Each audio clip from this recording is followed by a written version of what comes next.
Hey everyone, my name is Logan Eastep, and today I'm going to be discussing the ethical implications that surround the digital college football tip jar.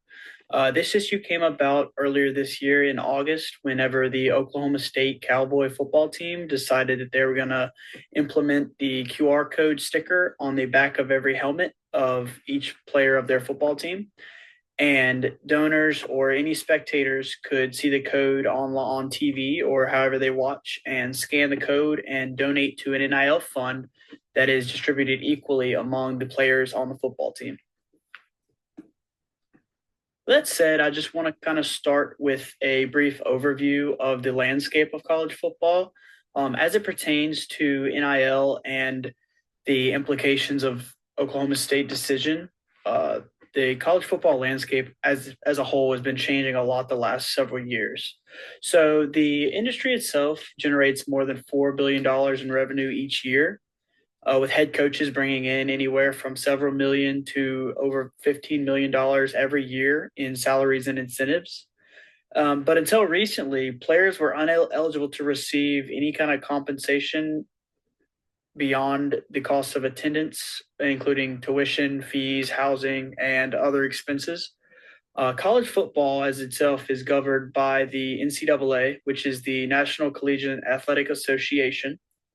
The association previously has argued against compensating college athletes in order to preserve the character and quality of the product, which in this case, the product is the college sports and our case, college football.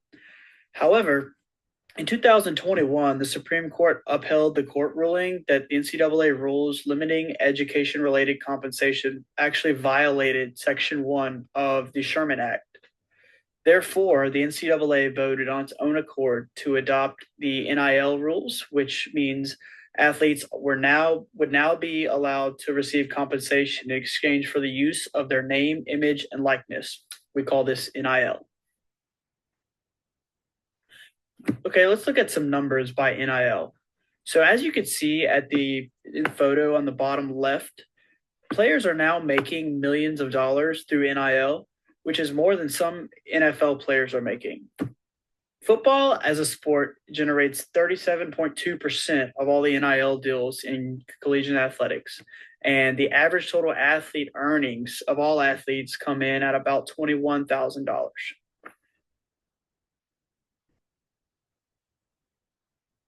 I want to also touch briefly on the NCAA versus Austin case, as it was the ultimate deciding factor that led to the adoption of NIL for the NCAA. And it was kind of preceded by the 1984 case of the NCAA versus the Board of Regents of the University of Oklahoma. There was some TV broadcasting issues in which there was horizontal restraints on trade, and however, the court ruled that this decision was could be ruled on the rule of reason instead of being per se unlawful. This kind of set the precedent that the labor side input market or the players of collegiate athletics could be subject to the rule of reason, as far as restraints on trade and anti-competitive effects, which kind of paved the way for Sean Alston, which in 2014 and 2015 developed as present and former D1 football and basketball players. They filed new challenges against the NCAA's compensation policy.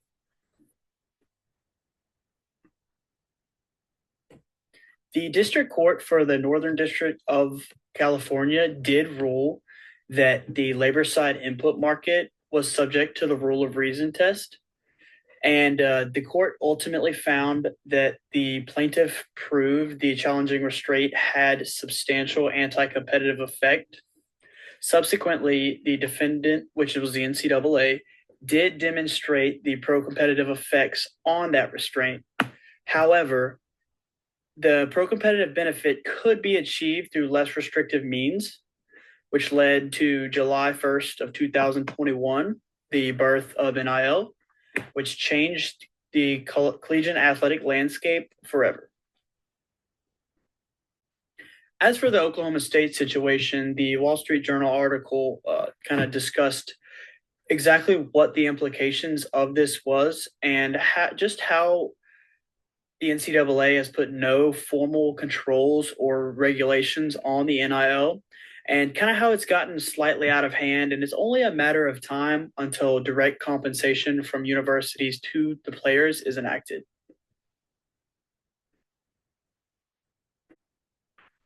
The article also makes note of the sort of confusing positioning that the university took on the stance of these QR codes. For instance, the university came out and said that the fund would be distributed equally among the players. However, in an interview, the head coach of Oklahoma State, Mike Gundy, noted how the impact of star players could lead to the donors banging money to him, which means that these funds would be going to individual players instead of a fund for all the members of the football team.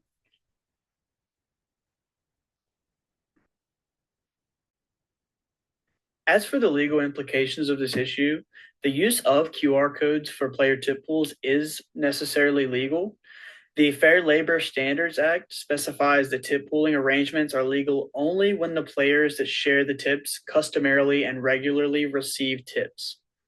For instance, this kind of can be related to restaurants where how dishwashers don't normally collect tips, so they could not legally be part of the arrangement of a tip pool.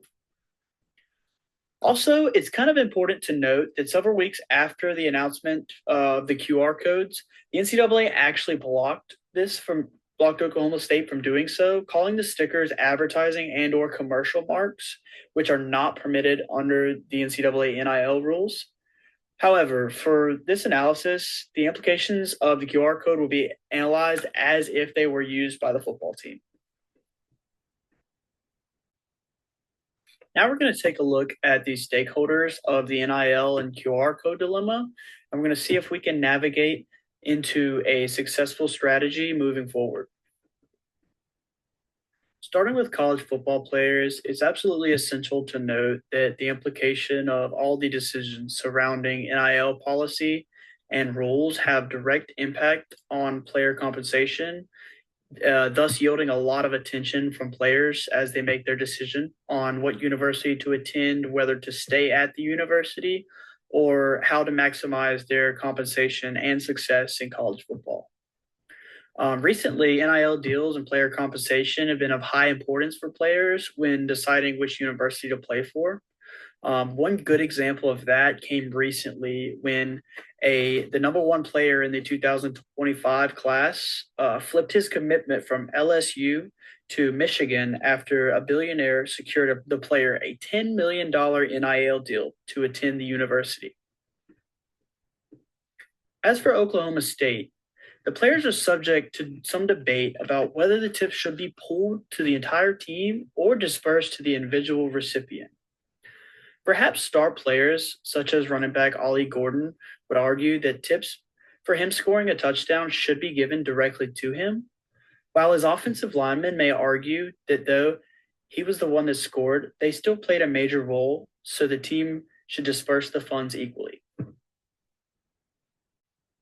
This shows a contrast between player sentiment about where the appropriation of the NIL fund should go. Next, we're going to move on to the implications of these decisions on other collegiate athletes that play for sports other than football. Though these sports do not generate the attention or revenue of college football, the athletes of different sports work similarly to football players to be a successful representation of the university. For instance, a field hockey player likely puts in countless hours of work, but lacks the national stage the football players do. These athletes may feel that the prevalent bias towards football players is unfair, and perhaps that the QR code should be a direct fund to all the athletes within the university. This would give a more equal representation for all college athletes that attend the university. In today's world of collegiate athletics, it's important to analyze the coach's role in NIL and development of players. In the modern NIL era, highly sought players seek to maximize their revenue, and that leaves coaches with the challenging task of developing superior opportunities to other universities. Mike Gundy, the head coach of Oklahoma State, must decide whether the tips should go to individual players, split with the whole team, or even dispersed across all athletes in the university. This debate shall be proved costly either way, as it has trade-offs depending on who the compensation is relative to. To revisit the idea from a coach's perspective that the college football landscape has had drastic changes in recent years, I include this quote from a Microsoft blog post that stated how for over 100 years, the worst thing in a college football coach could be caught doing is paying players, and suddenly it is not only allowed, but arguably the most important aspect of the job. And finding innovative ways to ensure student athletes are happy and compensated is paramount to succeeding in the modern era. This directly relates to Mike Gundy and the University of Oklahoma State's situation as they try to adopt new ways to sustain player development and success through NIL.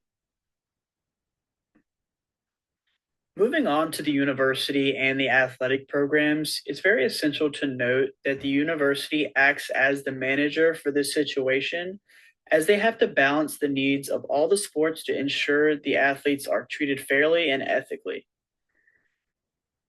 Most universities wish to create lucrative opportunities for players to increase success in recruiting and athletic success. Though football is the most watched sport and generates the most revenue by far, many universities still seek excellence in outside athletics as well, which is why it's very important to consider pooling the tips from the QR codes to all athletics. As stated before, as the governing body for all collegiate athletics, the NCAA has a direct impact on the implications of the Oklahoma State rule. They could implement policies requiring opportunities to all athletes in a university, promoting equal treatment and equal compensation, or they could keep individual players and individual NIL deals up front as they have in the past.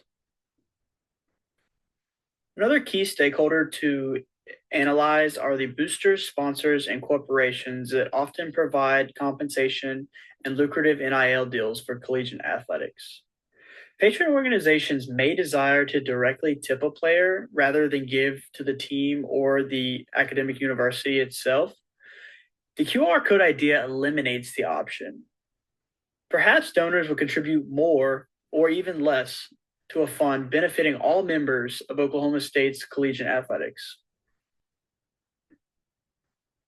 College football, as well as college athletic fans, over the past several years have had much debate of whether NIL compensation deals have been beneficial or detrimental to their sports. One side of the argument claims that the bribery and compensation aspect will be detrimental to the sport and take away from the gamesmanship that we know of college football, while the other prioritizes opportunities for the players to earn their deserved compensation for their effort and revenue generation for the university. Several fans of the sport were concerned by Oklahoma State's decision to use the QR codes, citing the shift in focus from the traditional gamesmanship, like I said before, into a commercial and advertising aspect. Moving on into the ethical implications of this situation, I think it is key to analyze the different ethical lenses that can be applied to the situation, as well as the trade-offs of each alternative.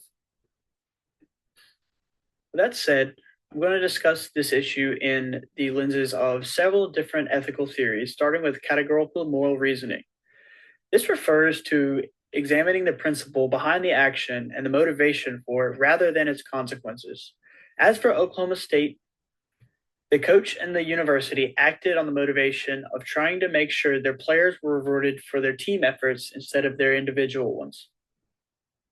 As for the utilitarianism, it focuses on consequences, ensuring that ends justify the means. The goal is to produce the greatest amount of good to the greatest number of people. Thus, some may argue that this would mean pulling the tips within all athletics of the university. This would ensure that all athletes, including those with sports that lack popularity, are still compensated for the hard work and attending the University of Oklahoma State. I think it is also essential to view this problem in the eyes of John Rawls' theory. In his theory, each person in a situation is to imagine they have no knowledge of their allotment of societal resources before making decisions for all members of a situation. I think it's important to note that football players in this situation would be the most well off, and other athletes that are less compensated would be the least well off. And in this case, to benefit them, in the eyes of the theory, it would be right to provide benefit to all the athletes through the university's largest influencing sport of football. This then can be accomplished in several ways. With all the implications and all the stakeholders considered, Oklahoma State has three main options for the adoption of the QR code policy. Firstly, they can stick to their original plan and keep the tip pool for all football players and leave out the rest of the collegiate athletics of the university. Secondly, they can let the tips go to individual players or athletes of the donor's choice. Thirdly, they can let the tips contribute to the entirety of the university's athletic program, creating new opportunities for members of lesser represented sports in collegiate athletics. As a proposed path forward, I believe the university should open the QR code fund up to all athletes within the university. Individual NIL deals can still provide lucrative deals for noteworthy individual athletes, but the player fund can provide an opportunity for all the hardworking athletes in the university to enjoy the compensation in which they deserve. I believe this is the most ethical course of action. As far as distribution of the funds, an annual distribution would best consider all the stakeholders within the organization and the university. University's decision to provide the benefit to all athletes across all sports would lead to an influx of talented and reputable athletes into the university outside of just football players. As I reflect on the analysis of Oklahoma State football's QR code situation, as well as look into the future at potential ethical issues that I may face throughout my career, I realize that these problems often have very many layers. To make the decision that's not only ethical but beneficial to an organization, every single aspect of the situation and impacts on all the stakeholders must be analyzed. Seeking the input of these stakeholders can also be a valuable way to choose the best course of action, as they often have some common ground and want to optimize the success of themselves and the organization. Keeping the three-step ethical business leader decision tree in mind when faced with dilemmas can allow managers to appropriately consider all implications of their decisions and lead to the best course of action. Thank you for viewing my analysis. The end.